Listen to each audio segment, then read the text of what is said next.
Hi, this is Scott Garibay, and today I am talking about Miss Peregrine's Peculiar Home, Miss Peregrine's Home for Peculiar Children.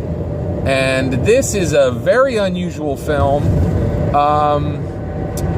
So I think I have an unusual review for this film. So here's my review for Miss Peregrine's Home for Peculiar Children.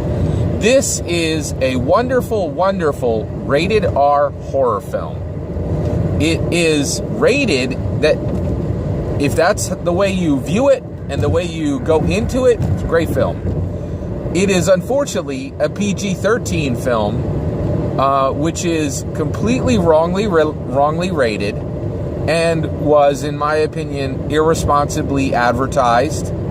And this film should be put nowhere near anyone under the age of 17 or 18, whatever is the MPA. Rated R says, hey, 17 and above should go see this film. And this really is a 100% rated R film. The reason why is there's very graphic horror in this film. And so, yeah, very graphic horror. By the way, spoilers in this. So, the graphic horror is the eating of human eyeballs by creatures, humans, creatures that look to be human, and also people's eyes being pulled out of their head. Now, this is done in a bloodless way, very much the same way you would see this done in old G.I. Joe movies, where they would shoot, a plane, and they would show the plane, like break up into parts, but then the pilot would pop out and there would be a parachute. Basically, I think the way they got this to pass on the MPAA was that it was simply, they didn't put any blood in it. There are no fluids, in these horrible, gory acts that happen. But it is a terrifying film. It is, so basically there are scenes where eyeballs are pulled out of people's heads, and there are scenes where human eyeballs are devoured in mass, right? There are also really, really terrifying monsters in this film, and this whole eyeball thing. The reason I keep saying it is, it really was a scene that I would have expected to see in the next Saw film. I think that might be Saw 8, maybe Saw 9. But there were scenes in this film that would have been 100% at home in a Saw movie, which is a fully rated R film. So if you go into this understanding that it's a rated R film, a rated R horror movie, this is a great rated R horror movie, right? It's really good at that. Now, here's the other issue. Let's say that you are okay with taking a teenager or a child to a movie with graphic horror in it, right? And I get that, because I understand this is a Tim Burton film, but like, one of the things is this is above and beyond anything he's ever put in a movie, in my opinion. I know he did A Nightmare Before Christmas. I saw that. I saw The Corpse Bride. I saw Alice in Wonderland. I've seen all of Tim Burton's films, and he's never done anything like this as far as getting a film to look like and masquerade as a child's film while being really a fully R-rated horror film, right? So I think this is a horrible failure on the part of the MPAA. I think it was very irresponsible on the part of the company that made this film, because this is a 100% rated R horror film. Now, it is an extremely good rated R horror film. The story is fantastic. It is really compelling and interesting, and I really liked it a lot. But it was a very unusual experience for me to see this film, because my jaw was on the floor the whole time, because I expected this to be a children's movie. It's based on a young adult novel, and if you looked at the ads, even though I believe functionally, I understand there's a PG rating and a PG-13 rating, I don't think most people pay attention to that, and there's a part of this film that will make it completely null and void. The difference between a PG-13 and a PG film is completely null and void for this movie for two scenes. So I've already talked about the gruesome horror aspects that dealt with the devouring, the eating, the consuming of human eyeballs in this movie, right? The part that makes it completely inaccessible to any teenager under the age of 17 is it completely glamorizes smoking, which is, again, I was gobsmacked as I watched this movie. It was really, really amazing. I just couldn't believe that they were able to put all these things on the screen in a PG-13 film, right? Man, I don't understand what the MPAA is doing. Like, it seems like they've 100% given up, right? So here's the issue, right? Miss Peregrine is the protagonist's main assistant, the main helper, the mentor figure, the Gandalf of the film, the Obi-Wan Kenobi of the film, right? Long-standing role, like the aged teacher and protector and guider of the protagonist, which Asa Butterfield played the protagonist. His name was Jake. He was the son of Abraham, his grandfather, who was an evil peculiar hunter. A peculiar is a person with strange superpowers, and they call them peculiars. And in this movie, the peculiars live in these time loops, and these time loops are created by these special peculiars who have the ability to create time loops. The name was really strange. It was like an Embryonian. It's hard to explain. It's hard to pronounce. I'm sure I didn't get that right, but it was this special type of peculiar who brought forward these time loops, right? So, Miss Peregrine, what happens is in the film, Asa Butterfield's character, Jake, goes to this island where Miss Peregrine's home is, and where she has a time loop that protects about a half a dozen peculiars, right? Now, Jake is the grandson of a guy who went to this house in 1943, right? So you're talking what is that, like 70 years? Maybe, I think it's like 70 years. Yeah, it is. So, it's a ton of time, right? And it was absolutely fascinating film. So Jake shows up on the steps of Miss Peregrine's home, knocks on the door. Miss Peregrine opens the door, and her character, Miss Peregrine, played by the woman from one of the actresses from Penny Dreadful, played spectacularly. Her acting was fantastic. Miss Peregrine was an awesome character in this movie. But for child-wise, to put this character in front of a child is outrageously irresponsible and crazily anachronistic, okay?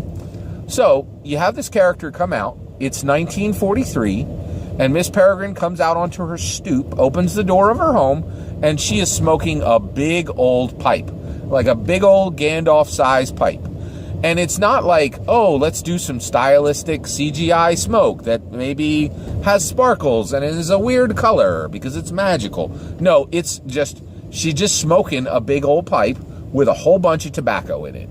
And they even show, the coals of the tobacco in the pipe. And there's just volumes of smoke pouring out. And she has this long conversation with Jake. And the way they present her, she's like, hey, I'm Miss Peregrine. I'm super awesome. Check me out, and here's my pipe, right? And I just had to pick my jaw up off the floor because I was so stunned at the things I was seeing in this film.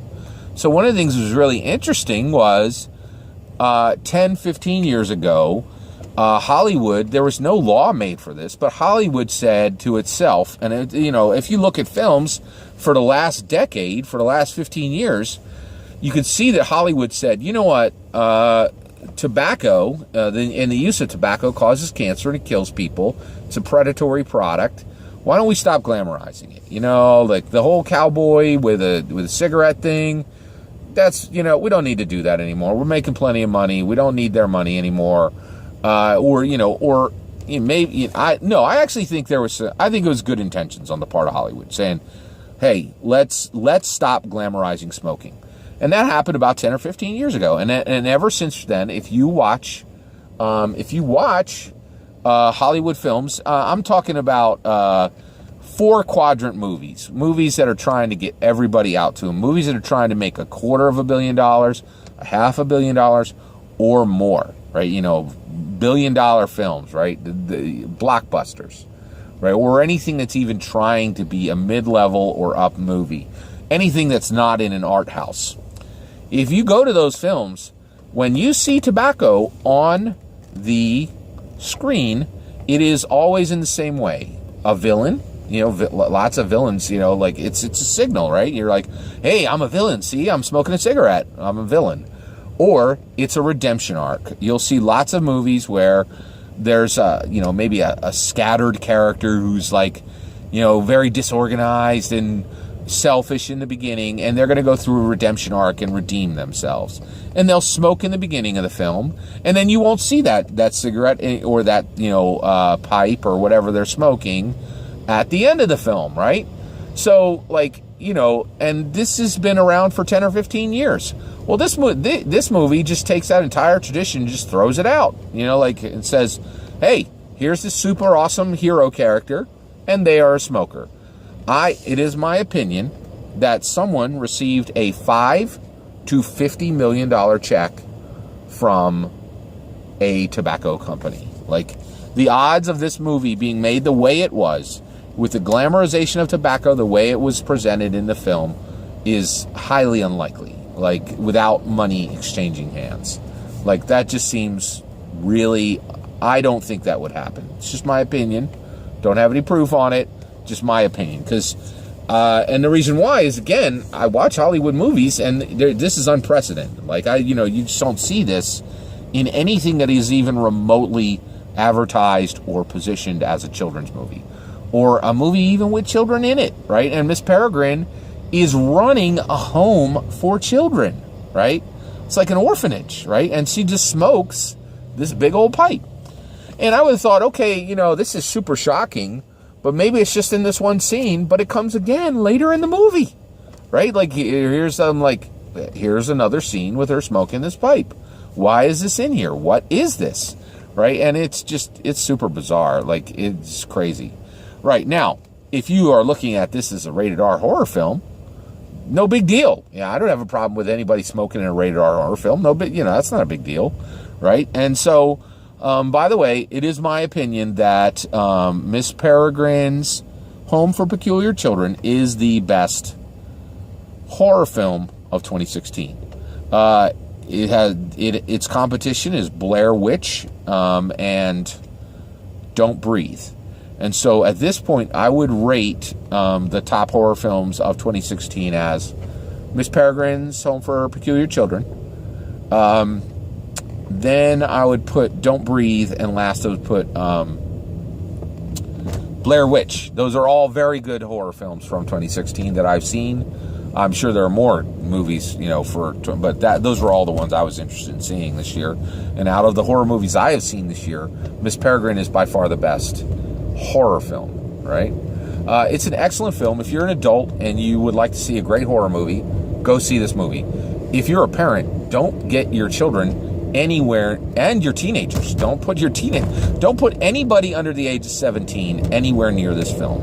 And the reason why is this has like 1940s, Cary Grant, 1950s, John Wayne style tobacco glamorization in it, which I feel is insane. Like, any kind of a teenager is not going to have the wisdom to understand that glamorization of tobacco is wrong. They're just going to see this super awesome hero type smoking, and they're going to go, whoa, check that out. Smoking is super cool. And if you run an orphanage and you care for children, and you're super awesome, you have super awesome magical abilities, well, yeah, you smoke. Yep. It's right in there. And I was just stunning. I was just like, wow. Like, where did this come from? Really bizarre. Okay, so aside from the entire fact that this is not a kid's movie, the story is amazing. It was so good. The story of the film was so good that I deeply regret not reading the book, because the story that is at the heart of this film is really fascinating. The villains are dangerous and scary. The time loops, the peculiars themselves. This is a really super interesting take on the superhero genre, but it looks like a steampunk novel, right? So this is a superhero movie masquerading as a horror film, masquerading as a steampunk film. And masquerading as a history movie. There are Nazis in this movie, right? And you're like, what? It's just like, it comes so out of left field. And it's such a unique story with nothing like it. I've really never seen a film like this at all. So if you're an adult, this is a fantastic film, highly recommended. And if you're a parent, go see it with your wife or your husband, and forget that, do not take your kids anywhere near this film. Really, really interesting film. And thank you for listening to my review. Take care, everybody.